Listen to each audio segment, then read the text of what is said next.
can just project. Oh, that's good. Shift across. Here we go. There we go. That's better. Wait a minute. Fantastic. Yeah.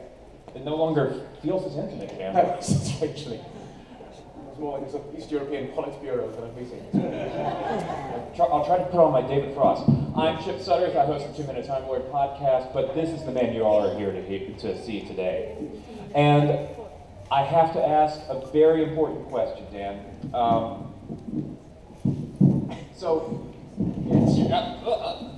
Okay, Dan, before we go any further, I have to know, do you personally, Dan Starkey, what is it, do you hold anything against popcorn? Popcorn is contemptible in a lower form of life. It can feel pain, and it is a delight to crush it between my bones. This is going to be fun, because I have a feeling that I can ask any question, and Strax is going to come out in any moment. Actually, I did make a batch of popcorn a couple of weeks ago, and I made some spicy popcorn. And I put some cayenne pepper in a pan. I didn't realise quite how hot the pan was, so it sort of produced this gush of sort of like a very strong vapour, which actually gave me a blister on the lips, sort of ghastly. So the popcorn fought back on that occasion. So Dan, you have been involved with Doctor Who since all the way back at the Centauran Stratagem, when you were playing not exactly a comedy relief nurse character. Was that your first?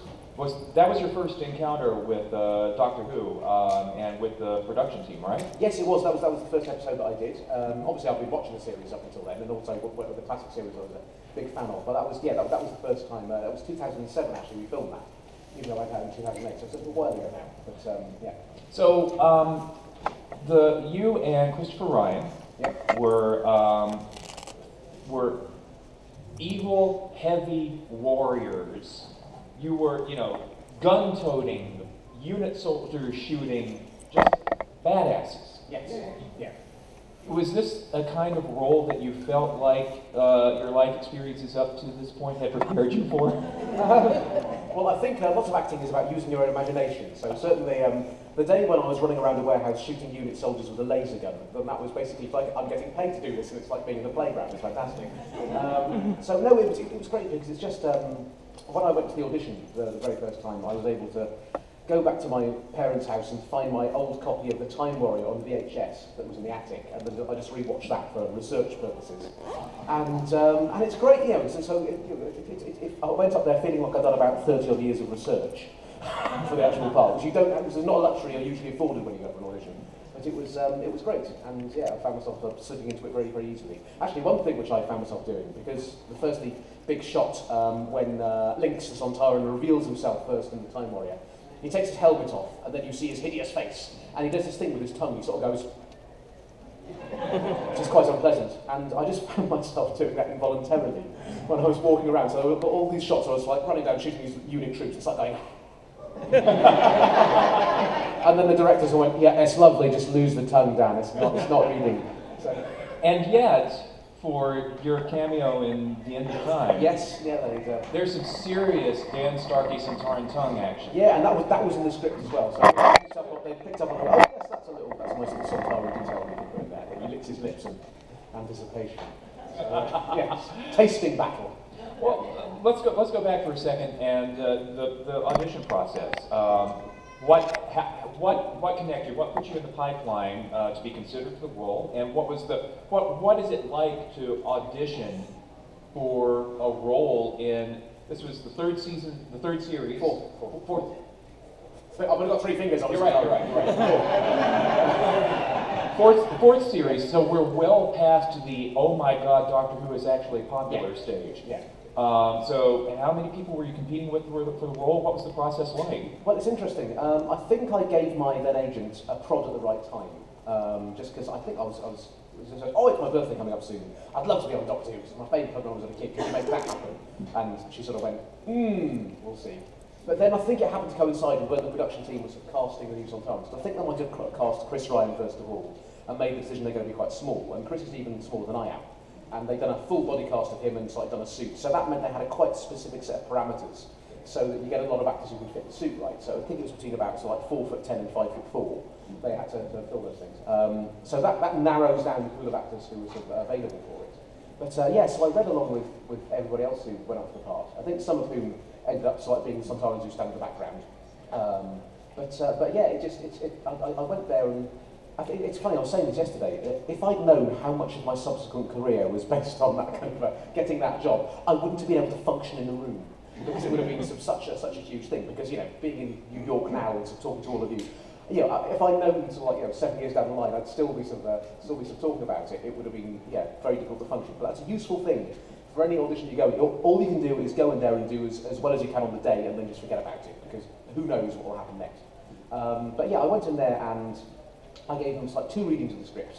Sort of the first of which was quite just a normal reading to show that I am a proper actor. I can sort of interpret lines and sort of like characters and that sort of thing. But yeah, that's really good. I had lots of changes there. It wasn't very alien. Could you make it a bit more alien? So then it's a case of like, how far can I actually go with this? So I was like, how about this? Is this better? And luckily that wasn't embarrassing and it went okay. There was that slight moment of going, are they going to think this is ludicrous? Because obviously I wasn't wearing any prosthetic or something. So it's, yeah, and obviously with TV auditions, less so with theatre, but you used to turn up dressing with a suggestion of how the character would look.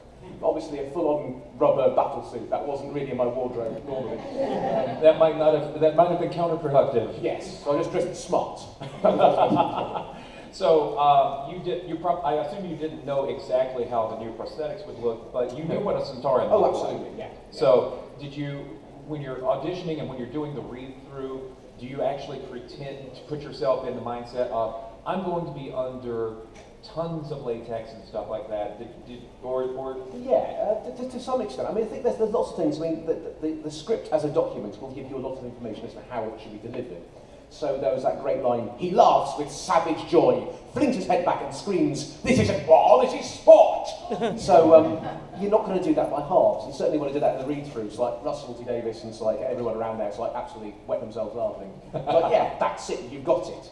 And it's a whole sort of thing of, I think, you know, because some people come from lots of different backgrounds when they're doing television, so, you know, in the room around the, in the read-through, they would tend to give a televisual-sized performance, which, you know, wouldn't necessarily read just from the front row there. But, you know, I sort of come from more of a theatre background, it's kind of like, okay, there's a whole room full of people, I'm going to hit the back wall. So yeah, and it makes it brings it off the page as well. So I think that was my attitude going into it. So, yeah.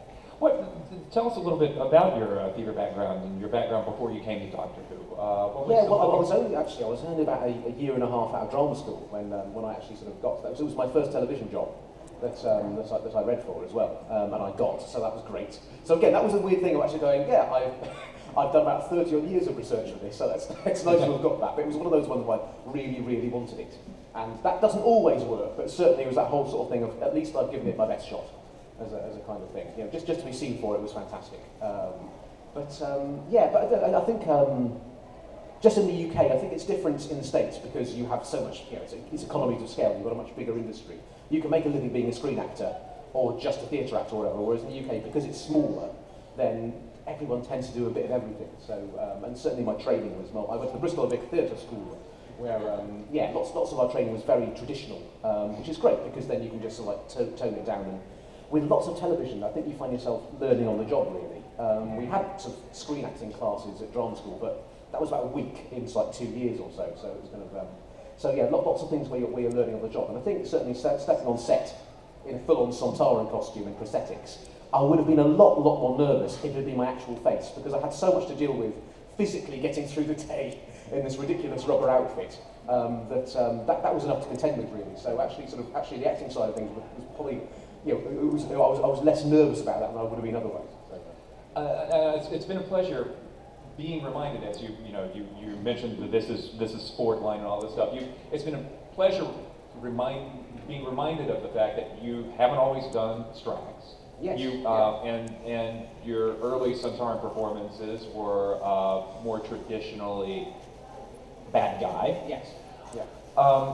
Neith McIntosh and I were talking a couple of years ago at Gallifrey One convention, and we were talking about how it seems that, like the TV show Babylon 5 about 20 years ago, that it's it can be a really nice thing to get a role as a character in a prosthetic, because when that race comes back, you know, if they need another Centauran, if they need another Silurian, well, they've already got the molds. Yeah, well, yes, yeah, and I think they're always like keen. That's like any production costs they can narrow down. That's always very good. So it's like getting a full sculpt or something. That's another couple of days for the prosthetics people in the workshop to do that. The actor has to be booked to go down there. So certainly it's cheaper hiring the same person again. So it's handy from that point of view. So they've got a rubber suit that fits me. And that is all great and well and good for recurring. I think they called on the old B5 show, they called them like the Drazi Repertory Company or something like that. The people who played those roles.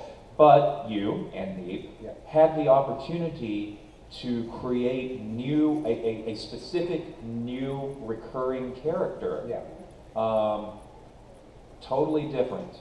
Totally different. A comedy role that has stuck for several years now. Yeah. So what made them decide to come to you for Strax, and tell us a little bit about how the character was developed and how you were recruited to play this comedy character. Well, I suppose it was simply the fact that I got invited back, so once in David's last episode to sort of do that cameo as a Sontaran, and I think like I said, if Dan's free, we'll get him in because also the fact that I know about the program as well, so I was able to. On my first day when they were doing sort of Doctor Who Confidential, it was obvious that I could speak fluent geek when it came to all the kind of when it came to all the interviews and stuff, and I knew my stuff. So I think they liked that, and I think everyone who works on the program now has been a fan as well. So it's amazing how generationally it's gone on that sort of people who sort of like wrote stories in their exercise books at school about Doctor Who now write for the program, and it's brilliant in that way. So I think there's that element of handing on to some people who sort of like have got a love for the actual material. But no, when I sort of got they want you back to sort of do a Sontaran character in Doctor Who, great. But I thought it might have just been one line, or in the previous season, Chris Ryan had sort of like been back just for one line or so in the sort of coalition of baddies in the Penobscot Opens. So I had no sort of expectations or whatever, and then I got the script and it's like, oh, that's interesting, and the character just did leap off the page because I think that's really fun as a kind of character, that he's a Sontaran, but it's a nice twist on it because he's a reluctant ally of the Doctor. And I'm quite a sucker for that kind of plot line, like in A Good Man Goes to War, the kind of Blues Brothers, Jason and the Argonauts kind of thing, of getting the gang back together. So you've got all these characters that have a backstory as well, and they all get sort of grouped together as well. And so it's nice having an allusion to it. It's a new character, but at the same time he has a history that with the Doctor previously. So it was nice. That fires the imagination, even though it's not made explicit. It's never been made explicit exactly what has led to sort of like this penury that he's serving. It's a nice thing to play, and it's great comic writing. So it came off the page as well. And just in that first story as well, he's got a nice death scene that we just saw then. Nice to be reminded of it too. And yeah, it's just a gift to actually do. So yeah.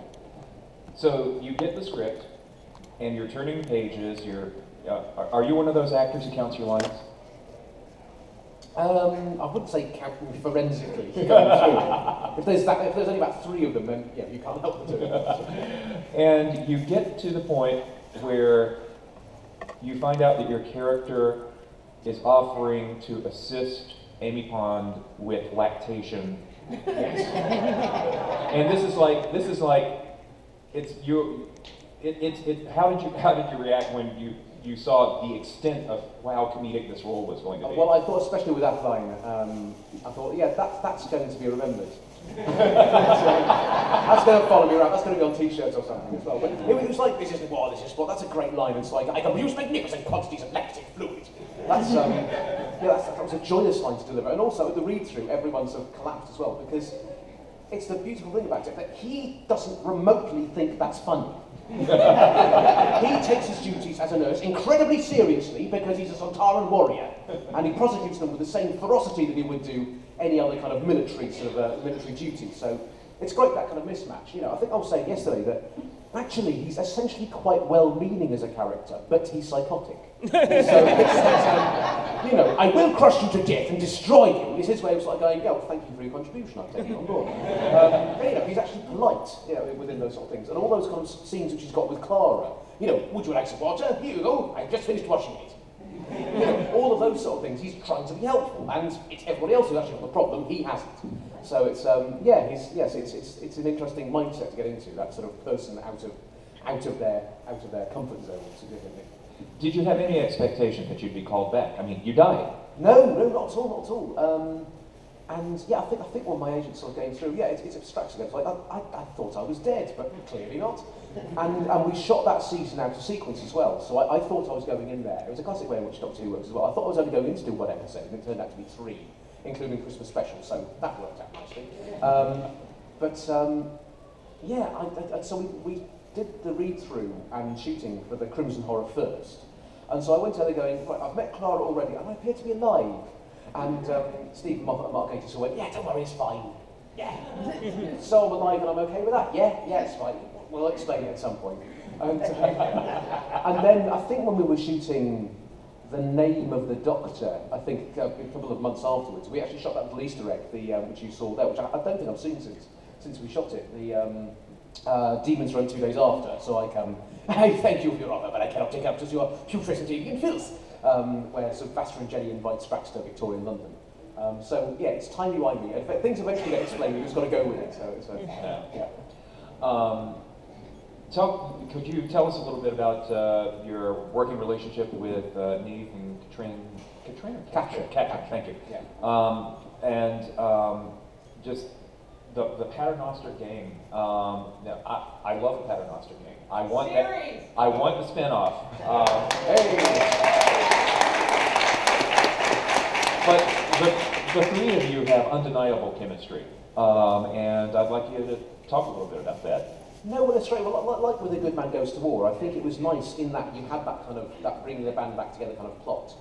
You had these characters who seemed fully realised within their own world and their own adventures in time, and so it was nice that we got the chance to sort of come back and actually sort of and recreate that in several other episodes. I mean, so Neve and I kind of bonded in the back of a taxi at 4 o'clock in the morning going to a prosthetic school, because it's like, hello, you again, yeah, hi, how's it going? Yeah, high five, it's 5 o'clock in the morning, and we've been glued into lots of rubber.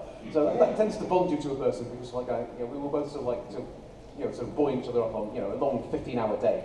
It's good to have a mate there who's sort of who's going through the same thing as you, and so that was very bonding. And I think Katrin and Neve had worked on something before, so that they knew each other before we sort of went into filming. But yeah, I think it's just this nice little kind of this nice little gang that came together in that one episode. And I think we all get on fine as well together. So Katrin and I went to Australia with a couple of years ago for a convention, and we were 30 hours in a plane together, and we didn't get on each other's nerves. So I think that's we get on fine with each other. So it's I think it's helpful to have people that you sort of trust in those kind of positions. So, Now I got to listen to some of one of the podcast interviews that you did earlier, and you talked a little bit about the difference in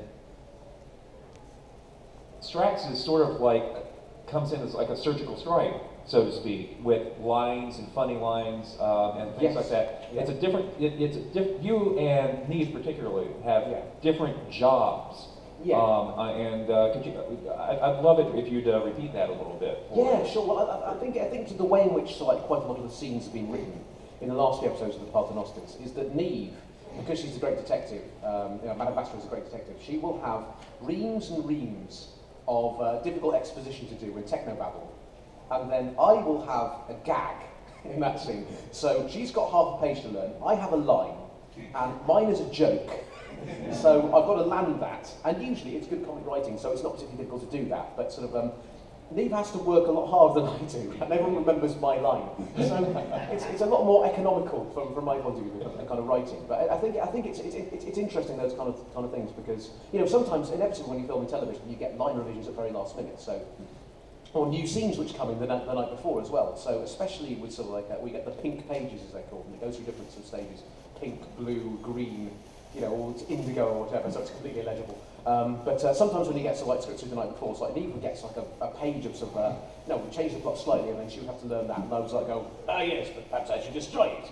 And then, so from my point of view, it's a lot more straightforward. But that's the kind of dynamic that we're working with. But yeah, I get lots of fun stuff to do in each of my scripts. So people have asked me, what's your favourite episode? What's the best bit you've done? But in each episode, when I start to think about it, I've just got I get gags, I get stunts to do. I never thought I'd do stunts. You know, when I was training as an actor. There was other blokes who I left drama school with who was, 6 foot tall, sort of very sort of action hero type. I never thought I would be doing action scenes, but put a rubber chest on me, and I suddenly looked like a hero. So it's much easier to do. So it's nice to do it from that point of view. One of the chilling moments in your role as Strax is in The Name of the Doctor, when time starts getting undone. Yes. And all of a sudden, you're slipping back into playing the kind of Sontaran you started as. Was that challenging? Was that fun to sort of break the mold and become nasty? No, absolutely. It's great because that's that kind of all is lost moment when sort of like Bastard loses Jenny, she just winks out of existence, and then Strax suddenly becomes evil as well. And I think in Doctor Who they're quite careful as well because it is aimed at a family audience in the UK. So like there are quite specific parameters as to how far you can go with the darkness, but then it was still kind of like still alien scum, still an unreconstructed Sontaran who wants to kill Vastra. Because it's got to be that moment for her where it's life or death. So yeah, that was quite exciting to do at that point. And yeah.